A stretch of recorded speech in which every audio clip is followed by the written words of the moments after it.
Yoldaşlar, bilməyimiz lazımdır ki, hər hansısa bir işi təhlükəsiz icra etmək istəyiriksə, mütləq işləri icra etməmişdən öncə biz işin görülmə ardıcıllığını aidiyyəti şəxslər tərəfindən hazırlamalıyıq, təsdiqləməliyik və bundan sonra riskin dəyərləndirilməsini icra etməliyik. Risklərin dəyərləndirilməsini icra edərkən biz bu formanı necə yazırıq? İlk öncə biz işin ümumi adını bu formanın başlığında qeyd edirik. Daha sonra sıra sayını qeyd edirik və bundan sonra biz hansı işi icra eləyəcəyik, o işin adını burada qeyd edirik. Və bundan sonra həmin bu işdə hansı təhlükələr ola bilər, burada izah edirik. Və bundan sonra bu təhlükələrlə kim necə zədə ala bilər və burada qeyd edirik.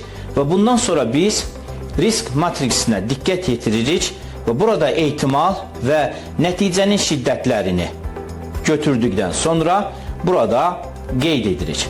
Və bundan sonra biz mövcud nəzarət tədbirləri qeyd edirik. Və burada biz nəzarət tədbirləri dedikdə nəyi nəzərdə tuturuq? Yəni, hansı ki, burada baş vermiş və ya baş verə biləcək ehtimalı olan təhlükələrin aradan qaldırılması üçün, qabaqlayıcı tədbirlər görməsi üçün biz nə etmişik və ya nə edəcək? Və bundan sonra biz əlavə nəzarət tədbirləri qeyd edirik ki, bu da hansı ki bizə gələcəkdə təhlükələrin aradan qaldırılması üçün lazım olacaq. Və həmçinin biz burada gördüyümüz nəzarət tədbirləri və eyni zamanda əlavə nəzarət tədbirlərindən sonra riskləri minimuma endirmiş oluruq. Və bundan sonra hansı ki nəzarət tədbirlərini icra edəcək və ya əlavə nəzarət tədbirlərini icra edəcək şəxslərin adlarını burada qeyd edirik və burada nəzarət tədbirlərində qeyd olunmuş avadanlığı, alətlər və lazım olan resursları kimlər icra edəcəksə,